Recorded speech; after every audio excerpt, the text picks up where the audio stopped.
Paz do Senhor, meus irmãos. Hoje é dia 29 de março de 2020 e nós estamos começando esta live para ministrar a 13ª lição, a última lição da revista deste trimestre. Nós vamos aguardar um pouquinho ainda enquanto alguns irmãos vão chegando, enquanto nós temos aí alguns dos nossos irmãos que forem chegando, por favor nos avisem se a conexão está boa, se está travando, se não está, como é que está funcionando, para a gente poder estar fazendo da melhor forma aí para os irmãos. Hoje vamos ver ali, tinha pausado o vídeo. Se está certa a conexão, irmão, se não tá falhando, dá um joinha aí para a gente saber que não está falhando, que está certinho aí, tá bom? Avisa a gente aí, pessoal. Lição de número 13, o novo homem em Jesus Cristo. Nós vamos estudar hoje. O nosso texto áureo se encontra na carta de Paulo aos Efésios. Todos cheguemos à unidade da fé e ao conhecimento do Filho de Deus, o varão perfeito, à medida da estatura completa de Cristo. Efésios 4:13. A nossa verdade prática diz: a salvação em Jesus Cristo leva-nos à perfeição espiritual, moral e ética, porque ele, embora Deus, foi o mais perfeito e completo dos seres humanos. Meus irmãos, nesta lição de hoje nós vamos encerrar aquilo que nós estudamos durante todo o nosso trimestre. Nós estudamos sobre a raça humana durante todo este trimestre e nós vamos nesta lição finalizar, encerrar aquilo que nós aprendemos durante esse trimestre, e com isso nós vamos estudar o novo nascimento, o novo homem em Cristo Jesus. Talvez seja uma das lições mais importantes que nós temos nessa revista. Nós precisamos saber identificar se nós realmente nascemos de novo, nós precisamos saber identificar que características são essas do homem nascido de novo, para que nós possamos refletir sobre a nossa própria vida, saber se nós estamos realmente nos tornando tendo a nossa vida transformada em Cristo Jesus. O nosso texto, a nossa leitura bíblica em classe está numa conversa muito conhecida dos leitores da Bíblia, João capítulo de número 3, dos versículos 1 ao 16. Esse texto de João vai falar daquela conversa entre Jesus e Nicodemos. Eu peço que os irmãos leiam em casa, nós não vamos fazer a leitura aqui, porque essa lição é bastante extensa e eu não quero enfadar os irmãos. A gente não pretende se demorar muito aí, ok? Então leia em casa aí João capítulo 3, do versículo 1 ao 16. Basicamente nessa lição, meus irmãos, nós vamos falar acerca da salvação, da mudança de vida, do que tem que acontecer comigo no momento em que eu me converto. Nós já estudamos aqui a forma com que Deus criou o homem, nós já estudamos Jesus, o homem perfeito, mas nós precisamos nos lembrar que quando Deus criou o homem num estado de perfeição. O homem não foi criado no pecado, o homem foi criado perfeito. Eclesiastes 7:29 diz isso, que o homem foi criado reto, mas ele mesmo buscou suas próprias invenções, as suas maquinações, o seu próprio pecado. Mas o homem em si foi criado por Deus num estado de perfeição. E a gente tem que entender uma seguinte situação. Depois que nós entramos no pecado por causa de Adão, do pecado de Adão e do pecado de Eva, nós fomos excluídos da graça de Deus. A graça de Deus não estava mais sobre a nossa vida.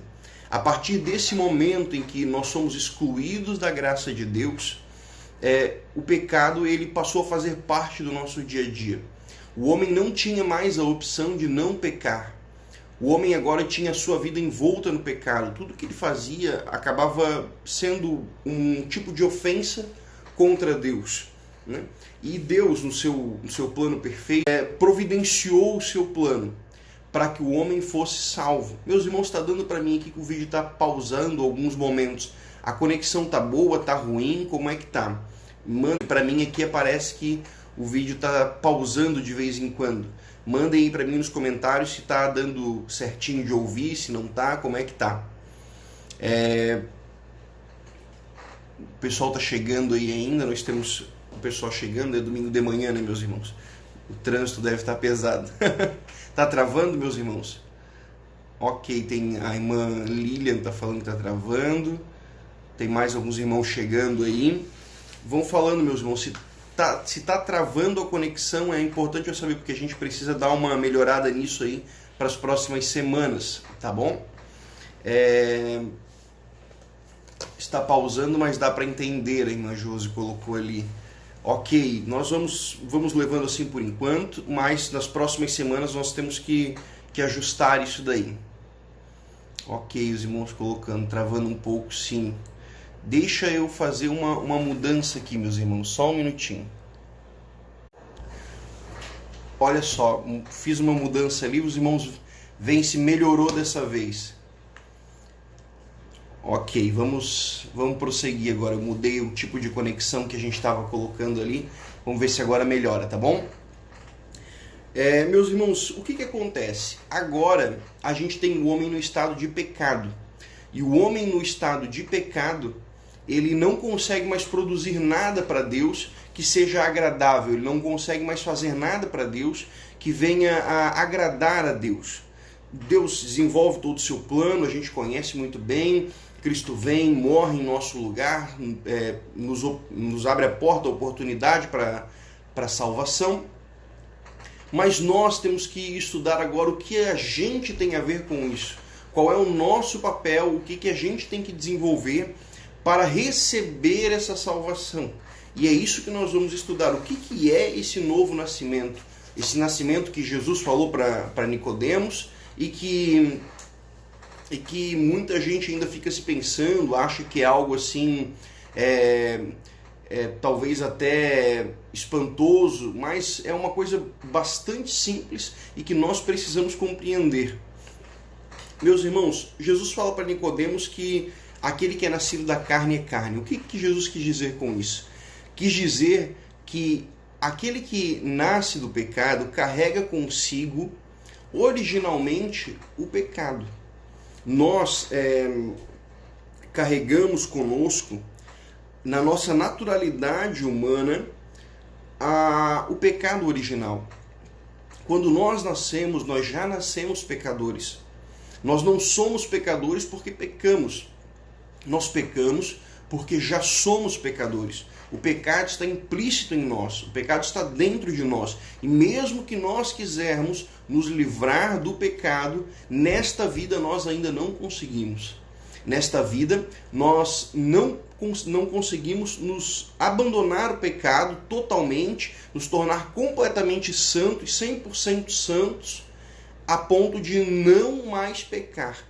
Enquanto nós vivermos nesta vida com este corpo corruptível, nós vamos ainda acabar cometendo alguns pecados. Meus irmãos, eu estou vendo que mais gente está entrando. Dá um joinha aí para mim se melhorou a conexão, tá certo? Ou se está travando ainda.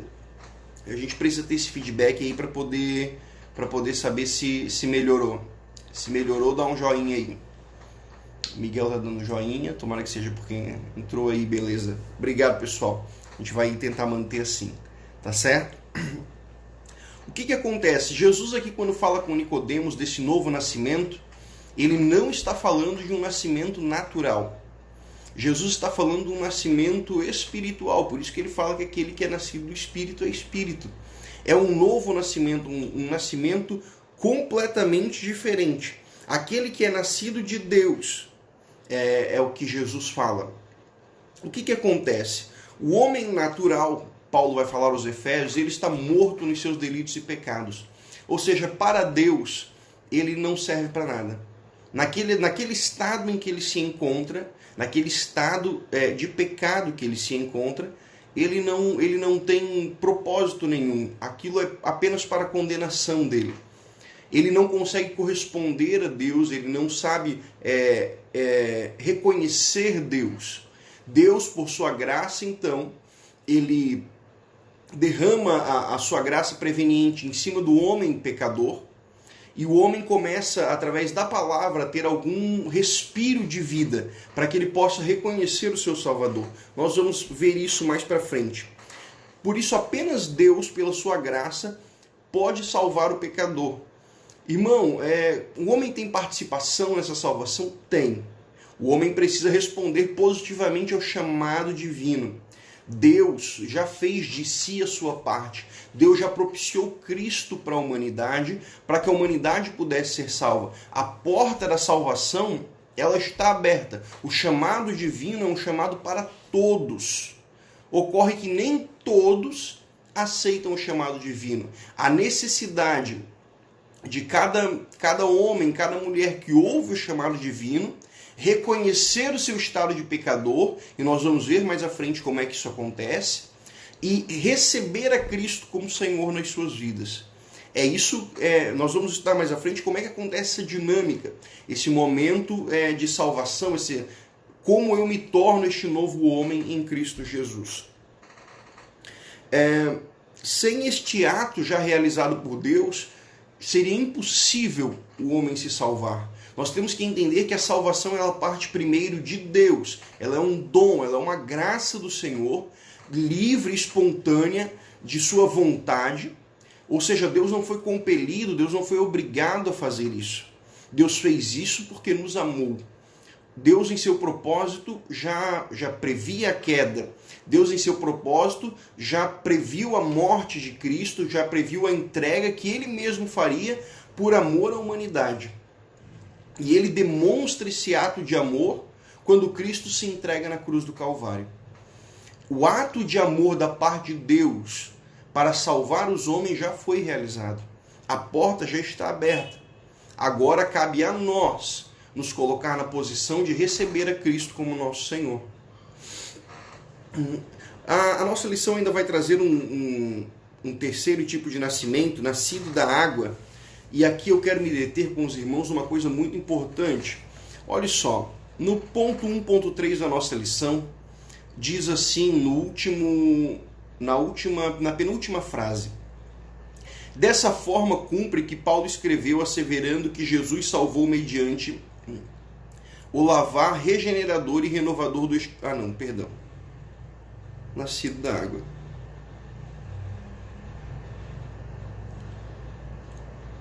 Olha só, primeiro ponto do batismo, lá, nascido da água. O batismo em água só tem efeito salvador quando recebido pela fé.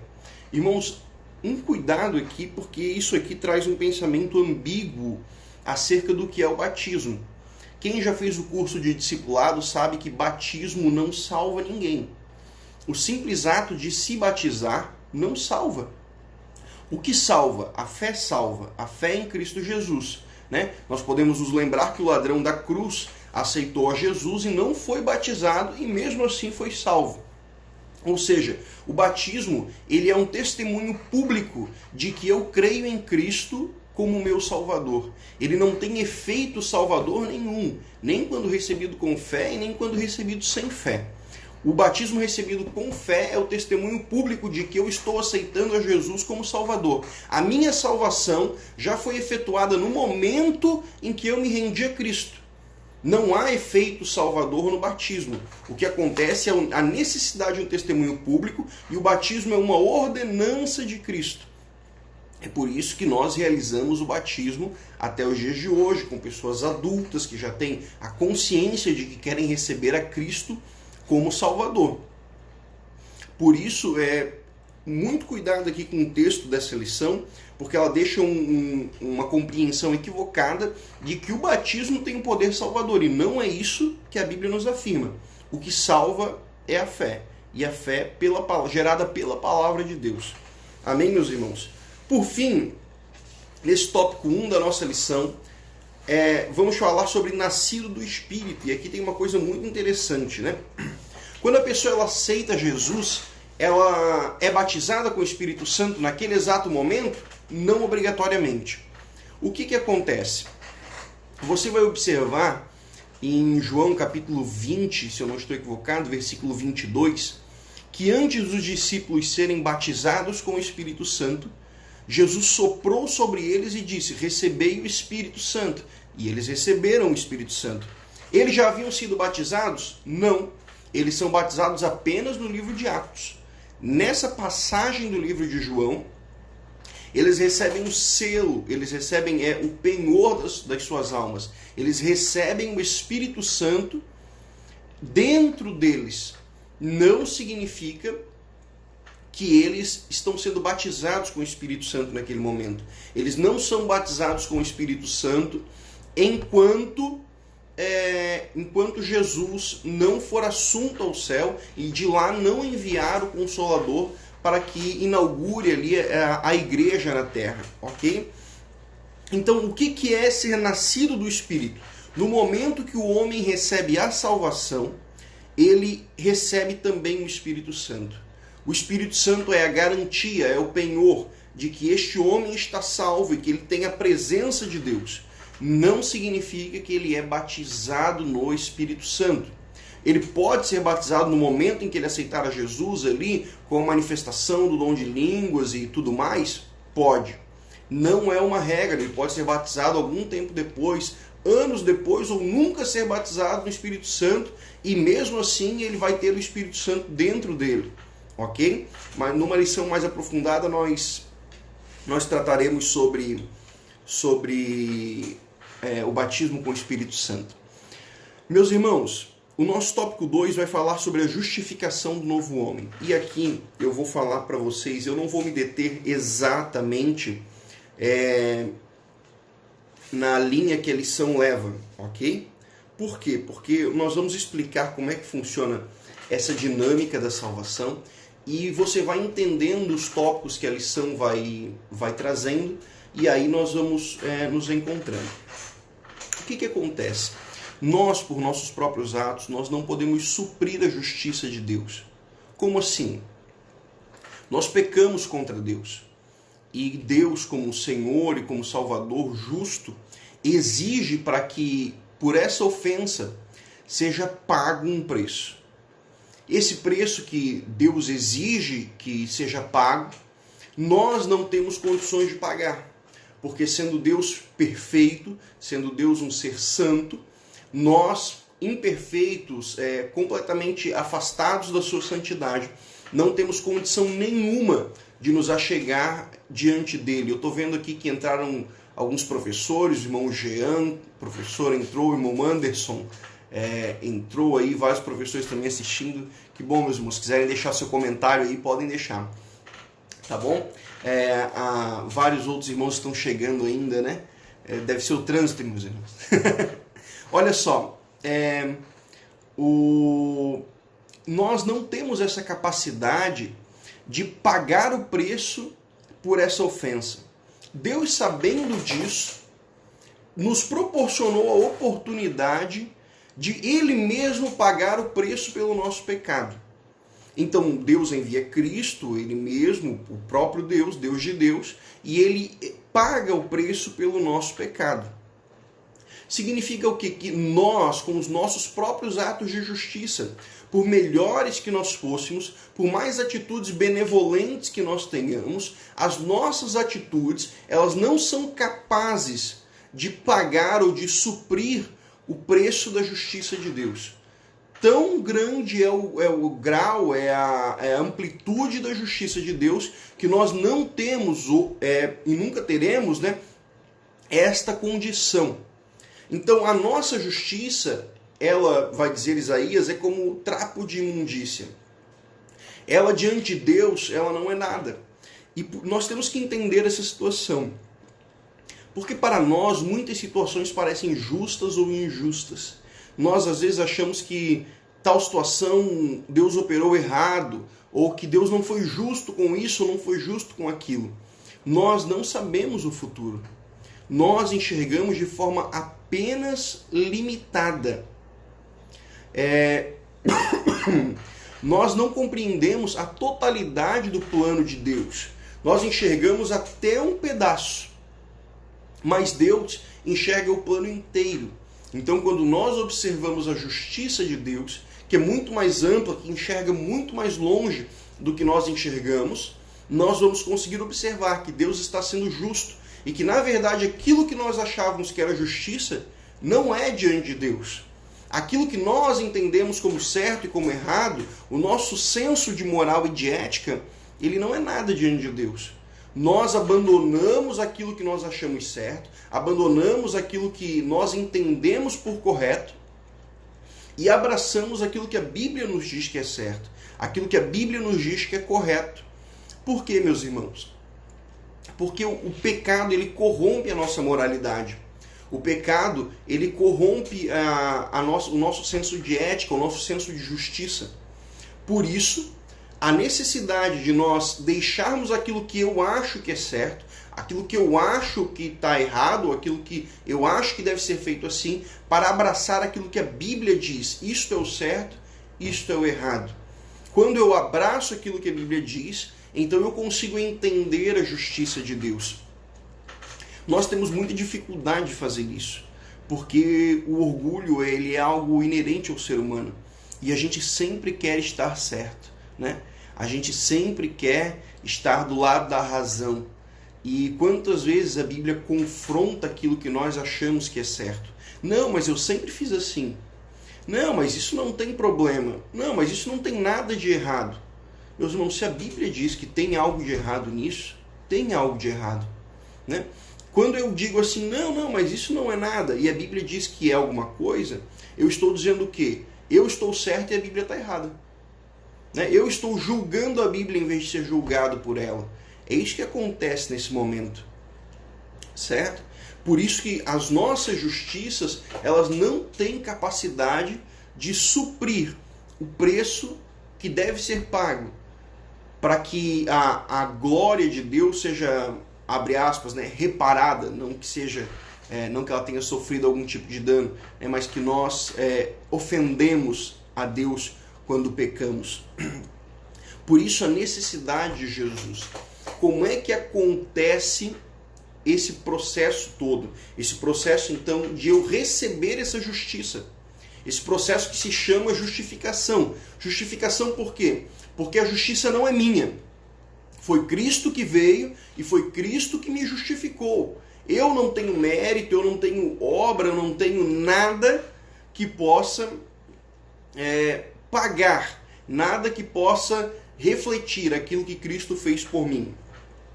Como é que funciona isso? Tudo começa com a palavra de Deus. Não é corona, irmãos. Tudo começa com a palavra de Deus. A Bíblia nos diz que a palavra de Deus, ela gera fé. Romanos capítulo 10, versículo 17. A fé vem pelo ouvir e ouvir pela palavra de Deus. Efésios capítulo 2, versículo 8 ao 10 vai nos dizer que a salvação é pela fé, que nós a recebemos pela graça, certo? Então, como é que esse processo funciona? Nós precisamos ouvir a palavra de Deus. Quando nós ouvimos a palavra de Deus nos constrange, nos acusa a nossa consciência, o nosso estado de pecador. Por isso, meus irmãos, nós temos que tomar muito cuidado. Milagre não salva. Milagre não salva. Emoção é bom, não salva. Ok? Mas, irmão, eu conheço fulano que Deus operou um milagre na vida dele e ele se converteu. E ele não se converteu por causa do milagre. Ele se converteu por causa da palavra. Se ele se converteu. Como é que acontece isso, meu irmão? O milagre é bom, ótimo, excelente. Quando Deus opera alguma coisa extraordinária, é bom, é excelente. Isso abre o coração da pessoa para receber a palavra. Certo, meu irmão? Se for operado o milagre e a pessoa não receber a palavra, ela não será salva. Ela será como vários exemplos da Bíblia em que Cristo cura as pessoas e elas não recebem o evangelho que Cristo prega. Certo? Quando nós olhamos lá a passagem em que Paulo prega ao procônsul Sérgio Paulo, nós vamos ver uma situação bem interessante, né? O Elimas, ele tenta convencer o procônsul de que aquilo não existia, de que aquilo era falso, e tenta demover o procônsul da palavra.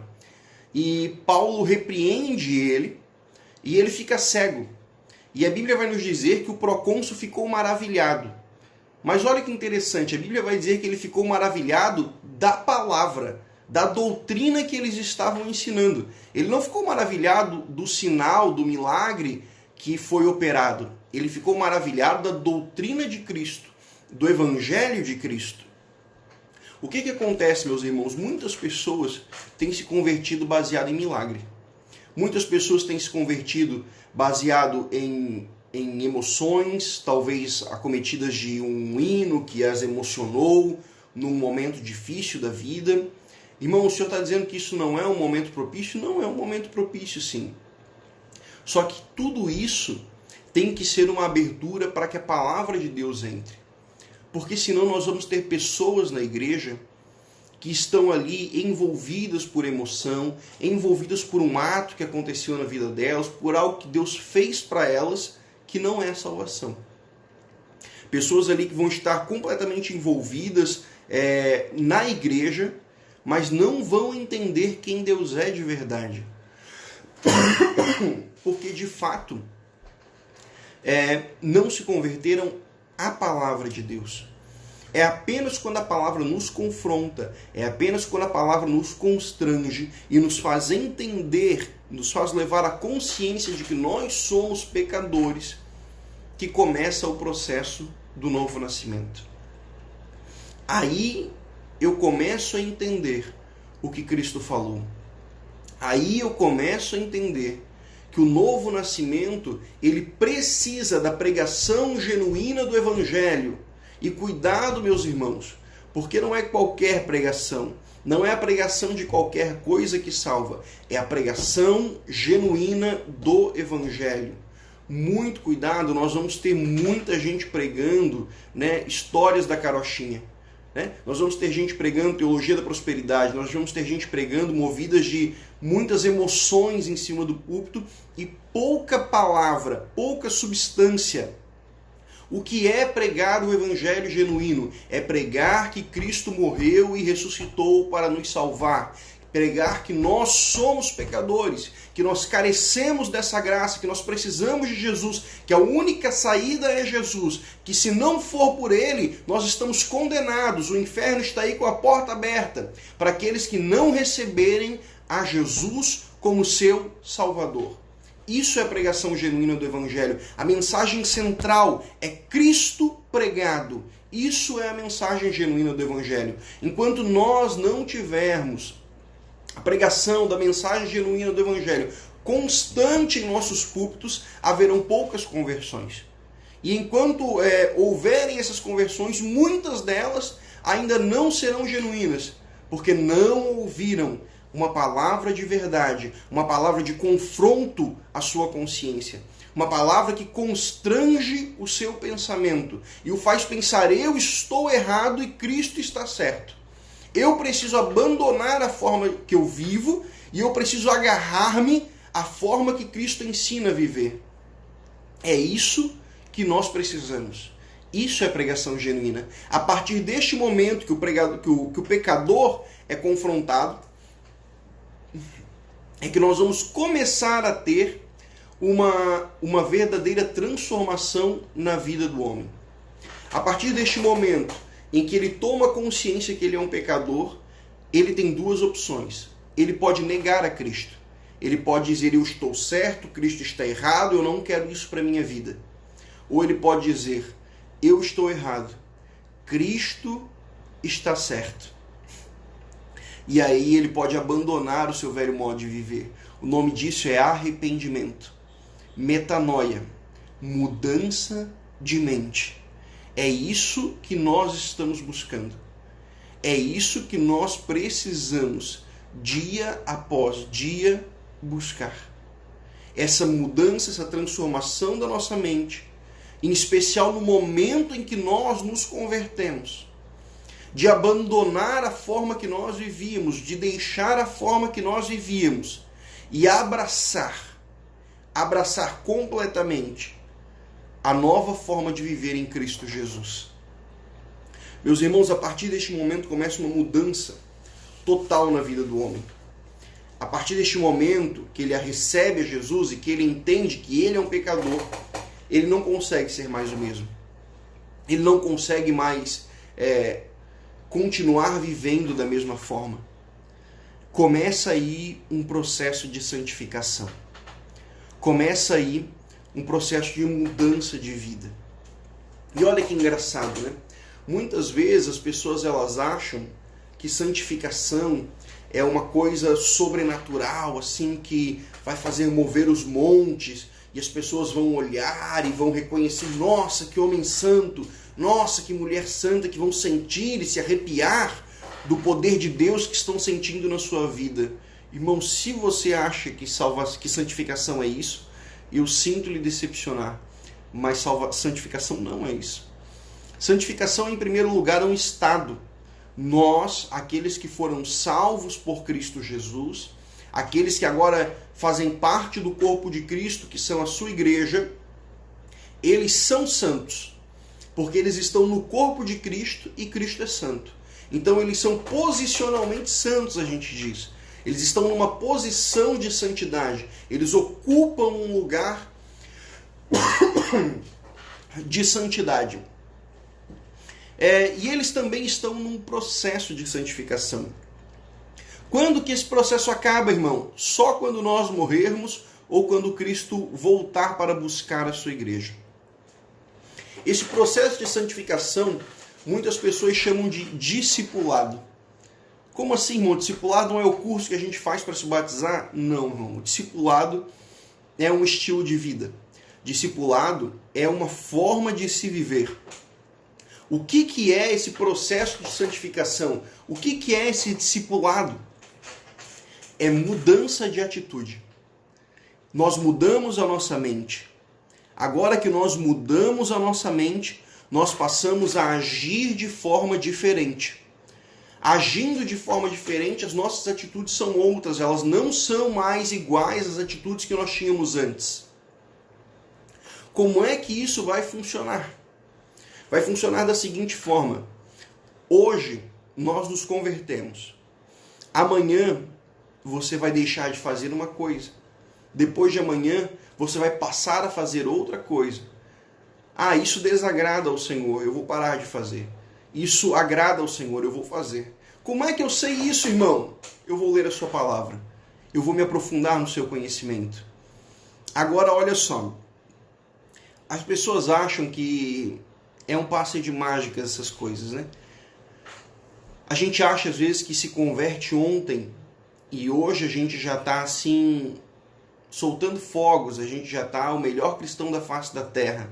Não é assim que as coisas funcionam. Os anos passam e quanto mais a gente estuda a palavra de Deus, mais a gente nota que tem que mudar. Cada vez que a gente olha para dentro da palavra de Deus e a palavra de Deus olha para dentro de nós, a gente nota que a gente tem que mudar mais ainda. O cristão, ele não muda, ele não se torna um cristão do dia para a noite em todas as suas atitudes. O cristão, ele precisa mudar aos poucos. Ele precisa mudar todo dia um pouco. Senão ele não está em processo de santificação. Como é que eu identifico que eu estou num processo de santificação? As minhas atitudes de ontem não são as mesmas atitudes de hoje. Aquilo que eu cometia, o que eu fazia ontem, eu não faço mais hoje. Estou vendo aqui que o pastor Elias está falando que está travando. Meus irmãos, se está travando para mais alguém, avisa aí para eu poder saber. Bota aqui nos comentários, né? Para eu poder saber e para ver se não é só lá. Se está funcionando certinho aí, manda um joinha aí, ok? Tá certo, pessoal? Esse momento de santificação esse processo de santificação que nós estamos vivendo e precisamos viver, é um processo que tem que mudar as nossas vidas. É um processo que está nos transformando constantemente. Como é que isso funciona em todo o nosso viver? Beleza, o pessoal está mandando joinha aí. Beleza, ok, pessoal, brigadão. Pastor, tem que conferir a conexão ali. Meus irmãos, esse processo de santificação é algo que identifica a salvação em você. Como assim? Se você não está vivendo um processo de santificação, muito provavelmente você não foi salvo. Irmão, que é isso? É isso mesmo. O cristão, o crente que foi salvo em Cristo Jesus, ele está em constante processo de santificação. Se ele não for melhor amanhã do que ele foi ontem, ele tem que rever os seus conceitos. Ele tem que voltar lá no começo, ele tem que ver se ele se arrependeu de verdade ou se é ele ainda que impera no coração dele. Ele tem que rever se é o desejo dele que está mandando, se é o coração dele que está mandando, ou se é Deus que está coordenando isso aí. Enquanto ele não abandonar a sua forma de viver, enquanto ele não abrir mão de comandar a sua vida, ele não vai ter se convertido. O ato da salvação para o homem é um ato de humilhação. Nós temos que nos humilhar diante de Deus, abandonar aquilo que nós fazíamos e nos achegar a Deus sujeitos à sua vontade como Senhor como Ele é. Porque não adianta nós nos achegarmos a Deus para nós sermos os senhores. Não funciona dessa forma. O processo de santificação exige que eu abra mão de muitas coisas. Vai ser desconfortável, vai ser doloroso muitas vezes. Algumas pessoas vão acabar se afastando de mim e de você, porque não vão compreender que você não pode frequentar tal ambiente, que você não fala tais coisas, que você não compartilha das piadinhas imorais, dos desejos imorais, você não está de acordo com aquilo. E por isso, muitas e muitas e muitas vezes, você vai acabar se afastando de algumas pessoas, se aproximando de outras. Ok? Então, meus irmãos, é importante que nós entendamos isso. O processo de santificação não é fácil, não é confortável, não é agradável. Às vezes você vai perder dinheiro com isso. Às vezes você vai perder amigos. Às vezes você vai perder alguns parentes com isso. Por quê? Porque o processo de santificação exige que nós mudemos as nossas atitudes. E aquelas pessoas que nos conheciam por aquelas atitudes do passado não podem mais nos reconhecer por aquelas atitudes. Tem que nos reconhecer por atitudes diferentes. Atitudes realmente de um cristão, de alguém que mudou. Meus irmãos, para que nós finalizemos, este novo homem arrependido, mudado, transformado por Cristo Jesus, ele ainda vai passar por um longo processo. Esse processo se chama santificação. Ele ainda vai passar por uma longa experiência. Ele vai viver momentos como se fosse uma criança. Ele vai aprender a andar de novo, mas andar como um cristão. Ele vai aprender a falar de novo, falar como um cristão. Ele vai aprender a pensar de novo. Isso é muito forte, meus irmãos. É uma mudança interna profunda, né? Nós temos que entender que nós nascemos de novo e temos que reaprender a viver. Como nós reaprendemos a viver? Com Cristo Mestre. Por isso o processo do discipulado ele é tão difícil. Porque nós temos que abandonar tudo, toda a vida que nós levávamos até o presente momento. Nós temos que abandonar todo o nosso senso de justiça, tudo aquilo que a gente achava que era certo, tudo aquilo que a gente achava que era errado, e aprender de novo o que é o certo. Aprender de novo o que é o errado. Para que nós possamos compreender o verdadeiro caráter de Cristo. Para que nós possamos ser realmente novos homens, novas mulheres em Cristo Jesus.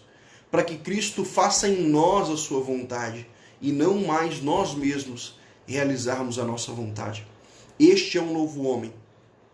O homem que Deus salvou, o homem que Deus transformou e o homem que Deus está santificando para um dia morar com Ele na eternidade. Amém, meus irmãos? Nós vamos orar neste momento. Eu gostaria que, se você tivesse um pedido de oração, também você levasse a Deus. Vamos orar por este momento difícil em que o nosso país está passando. Vamos orar pelas famílias, tanto da nossa igreja, quanto as famílias que não são cristãs, porque nós sabemos que elas também carecem, elas também têm suas necessidades, e Deus há de suprir e de ajudar o nosso país a passar por esta dificuldade. Vamos orar neste momento. Paizinho querido, graças nós te damos. Graças nós te damos, Senhor, por cada um dos teus filhos que está assistindo e que vai assistir esta aula, Senhor. Que o Senhor possa transformar o nosso entendimento e a nossa compreensão, nos dar a tua santa sabedoria, Senhor, para que tudo isso fique gravado na tábua do nosso coração e nós sejamos transformados pelo poder da tua palavra. Paizinho querido, nós te pedimos, Senhor, neste momento difícil em que nós estamos passando, que o Senhor venha guardar das famílias dos teus servos, que o Senhor venha ajudar os teus filhos nesta hora difícil, ajudar a tua igreja, a cada um dos nossos irmãos. Que o Senhor venha ajudar o nosso país e as famílias do nosso país, Senhor. Não permita, Paizinho querido, que a necessidade bata a porta dessas pessoas. O Senhor, que é Deus supridor, que conhece todas as coisas, pode operar, Paizinho, conforme a tua boa vontade, para que o teu nome seja glorificado em tudo isso. Nós te pedimos, Senhor, fica conosco e abençoa a tua igreja, em nome de Jesus. Amém. Amém, meus irmãos, que Deus vos abençoe. Recadinhos finais aí. Não deixe de fazer o seu devocional diário, não deixe de fazer o culto doméstico com a sua família, leia a palavra de Deus, não deixe a chama do Evangelho se apagar. Deus abençoe a todos e até semana que vem.